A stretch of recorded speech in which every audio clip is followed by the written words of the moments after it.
ನಮಸ್ಕಾರ ಸ್ನೇಹಿತರೆ, ಗೃಹಲಕ್ಷ್ಮಿ ಯೋಜನೆಯ ಅಪ್ಡೇಟ್ಗೆ ನಿಮಗೆ ಸ್ವಾಗತ ಸುಸ್ವಾಗತ. ಸ್ನೇಹಿತರೆ, ಗೃಹಲಕ್ಷ್ಮಿಯರಿಗೆ ಬೆಳ್ಳಂ ಬೆಳಗ್ಗೆ ಬರ್ತಿದೆ ಭರ್ಜರಿ ಅಂದರೆ ಭರ್ಜರಿ ಗುಡ್ ನ್ಯೂಸ್. ಗೃಹಲಕ್ಷ್ಮಿ ಯೋಜನೆಯ 19ನೇ ಕಂತಿನ ಹಣಕ್ಕಾಗಿ ಆತುರದಿಂದ ಕಾಯುತ್ತಿರುವ ಎಲ್ಲ ಫಲಾನುಭವಿಗಳಿಗೆ ಸರ್ಕಾರದ ಕಡೆಯಿಂದ ಬರ್ತಿದೆ ಭರ್ಜರಿ ಗುಡ್ ನ್ಯೂಸ್. ಈ ಗುಡ್ ನ್ಯೂಸ್ ಬಗ್ಗೆ ತಿಳ್ಕೊಳ್ಬೇಕಂದ್ರೆ ಎಲ್ಲರೂ ವಿಡಿಯೋಗೆ ಲೈಕ್ ಕೊಟ್ಟು ಚಾನಲನ್ನು ಸಬ್ಸ್ಕ್ರೈಬ್ ಮಾಡ್ಕೊಳ್ಳಿ ಸ್ನೇಹಿತರೆ. ಈಗಲೇ ನೀವು ಚಾನಲನ್ನು ಪಟ್ಟಂತ ಸಬ್ಸ್ಕ್ರೈಬ್ ಮಾಡ್ಕೊಂಡು ವಿಡಿಯೋಗೆ ಲೈಕ್ ಕೊಟ್ಟರೆ ನಿಮ್ಗೆ ಇದೇ ರೀತಿ ಕಂಟಿನ್ಯೂಸ್ ಅಪ್ಡೇಟ್ಸ್ ಆದರೆ ಸಿಗ್ತಿರುತ್ತೆ. ಈಗಾಗಲೇ ಯಾರು ಸಬ್ಸ್ಕ್ರೈಬು ಲೈಕ್ ಮಾಡಿ ವಿಡಿಯೋ ನೋಡ್ತಿದ್ರು ಎಲ್ಲರಿಗೂ ನನ್ನ ಒಂದು ಹೃದಯಪೂರ್ವಕ ಧನ್ಯವಾದಗಳು. ಸ್ನೇಹಿತರೆ, ಗೃಹಲಕ್ಷ್ಮಿ ಯೋಜನೆಯ 19ನೇ ಕಂತಿನ ಹಣ ಯಾವಾಗ ಬರುತ್ತೆ ಅಂತ ಆತುರದಿಂದ ಕಾಯ್ತಾನೆ ಇದ್ದೀರಾ. ಸಚಿವೆ ಆದ ಲಕ್ಷ್ಮಿ ಹೆಬ್ಬಾಳ್ಕರ್ ಅವರು ಮಾಧ್ಯಮದವ್ರ ಮುಂದೆ ಬಂದು ಹೇಳಿದ್ರು, ಗೃಹಲಕ್ಷ್ಮಿ ಯೋಜನೆಯ ಹಣ 2ನೇ ವಾರದಲ್ಲೇ ಜಮಾ ಮಾಡಿಬಿಡ್ತೀವಿ. ಹಣಕಾಸು ಇಲಾಖೆಯಿಂದ 2,500 ಕೋಟಿ ಹಣ ಬಿಡುಗಡೆ ಆಗಿದೆ ಅಂತ ಹೇಳಿದ್ರು ಸ್ನೇಹಿತರೆ. ಆದ್ರೆ ನಿಮಗೆ ಇನ್ನೂ ಗೃಹಲಕ್ಷ್ಮಿ ಯೋಜನೆಯ ಹಣ ಆದ್ರೆ ಬಂದಿಲ್ಲ. ಈಗಾಗಲೇ ಹಣಕಾಸು ಇಲಾಖೆಯಿಂದ ಮಹಿಳಾ ಮತ್ತು ಮಕ್ಕಳ ಕಲ್ಯಾಣ ಇಲಾಖೆಗೆ 2,500 ಕೋಟಿ ಹಣವನ್ನ ವರ್ಗಾವಣೆ ಆದ್ರೆ ಮಾಡಿರುವಂತದ್ದು. ಆದ್ರೂ ಇನ್ನೂ ಸರ್ಕಾರದವರು ನಿಮ್ಗೆ ಹಣ ಆದ್ರೆ ಜಮಾ ಮಾಡಿಲ್ಲ. ನೀವೆಲ್ಲರೂ ಪ್ರಶ್ನೆ ಮಾಡ್ಬೋದು, ಹಾಗಾದ್ರೆ ಯಾಕೆ ಇನ್ನೂ ಹಣ ಜಮಾ ಮಾಡಿಲ್ಲ, ಯಾವಾಗ ನಮ್ಗೆ ಹಣ ಜಮಾ ಆಗ್ಬೋದು ಅಂತ ನೀವೆಲ್ಲರೂ ಪ್ರಶ್ನೆ ಮಾಡೇ ಮಾಡ್ತೀರಾ. ಯಾವಾಗ ಹಣ ಬರುತ್ತೆ ಅನ್ನುವಂಥದ್ದನ್ನ ತಿಳಿಸ್ಕೊಡ್ತೀನಿ. ಅದಕ್ಕೆ ಮುಂಚೆ ನಿಮ್ಗೊಂದು ಸಣ್ಣ ಇನ್ಫಾರ್ಮೇಶನ್ ಆದ್ರೆ ಕೊಡಬೇಕು. ಏನಂದ್ರೆ, ಸರ್ಕಾರ ನೀಡುವ ಗೃಹಲಕ್ಷ್ಮಿ ದುಡ್ಡಲ್ಲಿ ಬೋರ್ವೆಲ್ ಕೊರೆಸಿದ ಅತ್ತೆ ಸೊಸೆ, ಇಲ್ಲಿ ನೋಡಿ, ಅತ್ತೆ ಸೊಸೆ ತಮಗೆ ಕಾಂಗ್ರೆಸ್ ಸರ್ಕಾರದ ಗೃಹಲಕ್ಷ್ಮಿ ಯೋಜನೆಯಿಂದ ಬರುತ್ತಿದ್ದ ಹಣವನ್ನು ಕೂಡಿಟ್ಟು ಬೋರ್ವೆಲ್ ಅನ್ನ ಕೊರೆಸಿರುವಂತದ್ದು. ಇಲ್ಲಿ ಚಿಕ್ಕಮಗಳೂರು ಜಿಲ್ಲೆಯ ನರಸಿಂಹರಾಜಪುರದ ಶೆಟ್ಟಿಕೊಪ್ಪ ಗ್ರಾಮದ ಜೇಮ್ಸ್ ಎಂಬುವವರು ಕಳೆದ ವರ್ಷ 2 ಬೋರ್ಗಳನ್ನು ಕೊರೆಸಿದ್ದರು.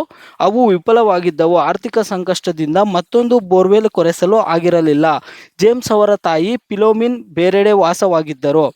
ನೋಡಿ ಸ್ನೇಹಿತರೆ, ಇಲ್ಲಿ ಫಿಲೋಮಿನಾ ಹಾಗೂ ಜೇಮ್ಸ್ ಪತ್ನಿ ಜೆಸ್ಸಿ ಅವರು ತಮಗೆ ಗೃಹಲಕ್ಷ್ಮಿ ಯೋಜನೆಯಿಂದ ಬಂದ 13 ಕಂತುಗಳ ಹಣವನ್ನು ಕೂಡಿಟ್ಟಿದ್ದರು. ಒಟ್ಟು 52,000 ಹಣದಿಂದ ಹಾಗೂ ಇನ್ನುಳಿದ ಹಣವನ್ನು ಕೈಯಿಂದ ಬರೆಸಿ ಹೊಸದಾಗಿ ಬೋರ್ವೆಲ್ ಕೊರೆಸಿದ್ದು 3 ಇಂಚು ನೀರು ಲಭಿಸಿದೆ. ಇದರಿಂದ ಬೇಸಿಗೆ ಬಿಸಿಲಿನ ಝಳಕ್ಕೆ ನೀರಿಲ್ಲದೆ ಬೇಸುತ್ತಿದ್ದ ಜೇಮ್ಸ್ ನಿಟ್ಟುಸಿರು ಬಿಟ್ಟಿದ್ದಾರೆ. ನೋಡಿ ಸ್ನೇಹಿತರೆ, ಇಲ್ಲಿ ಈ ರೀತಿಯಾಗಿ ಗೃಹಲಕ್ಷ್ಮಿ ಯೋಜನೆ ಹಣ ಕೆಲವರು ಉಪಯೋಗಕ್ಕೆ ಬರಲ್ಲ ಅಂತಿರ್ತಾರೆ. ಆದರೆ ತುಂಬಾನೇ ಪ್ರತಿದಿನ ನ್ಯೂಸಲ್ಲಿ ನೋಡ್ತಾನೆ ಇರ್ತೀರಾ.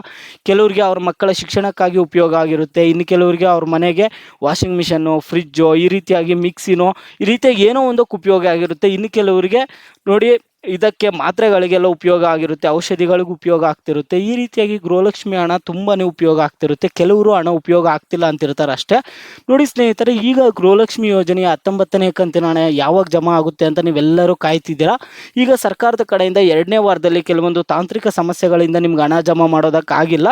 ನಿಜಾನೇ, ನಮ್ಗೆ ಹಣಕಾಸು ಇಲಾಖೆಯಿಂದ 2,500 ಕೋಟಿ ವರ್ಗಾವಣೆ ಆಗಿದೆ ಮಹಿಳಾ ಮತ್ತು ಮಕ್ಕಳ ಕಲ್ಯಾಣ ಇಲಾಖೆಗೆ.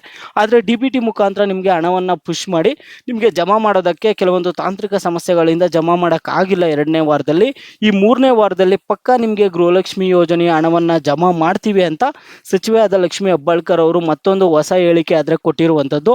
ಇದೇ ಏಪ್ರಿಲ್ 3ನೇ ವಾರದಲ್ಲಿ ನಿಮಗೆ ಗೃಹಲಕ್ಷ್ಮಿ ಯೋಜನೆಯ ಹಣ ನಿಮ್ಮ ಖಾತೆಗಳಿಗೆ ಬಂದು ಜಮಾ ಆಗುತ್ತೆ ಸ್ನೇಹಿತರೆ. ಇದು ಸರ್ಕಾರದವರು ಕೊಟ್ಟಿರುವಂತಹ ಅಪ್ಡೇಟ್ ಆಗಿದೆ. ನೋಡಿ ಸ್ನೇಹಿತರೆ, ಈಗ ಗೃಹಲಕ್ಷ್ಮಿ ಯೋಜನೆಯ 18ನೇ ಕಂತಿನ ಹಣ ಯಾರು ಬಂದಿಲ್ಲ ಅಂತಿದ್ರು ನಿಮ್ಮೆಲ್ಲರಿಗೂ ಹಣ ಕ್ಲಿಯರ್ ಆಗಿದೆ. ಒಂದೊಂದ್ಸರಿ ಅಕೌಂಟ್ಗಳನ್ನು ಚೆಕ್ ಮಾಡ್ಕೊಳ್ಳಿ. ಈಗ ಗೃಹಲಕ್ಷ್ಮಿ ಯೋಜನೆಯ ಹಣ ಬಂದು ನಿಮ್ಮ ಖಾತೆಗಳಿಗೆ ಶೀಘ್ರದಲ್ಲೇ ಬಿಡುಗಡೆಯಾಗಿ ಜಮಾ ಆಗುತ್ತೆ ಸ್ನೇಹಿತರೆ. ಕೆಲವರು ನಿನ್ನೆ ಹಣ ಬಂದಿದೆ ಅಂತ ಹೇಳ್ತಿದ್ರು.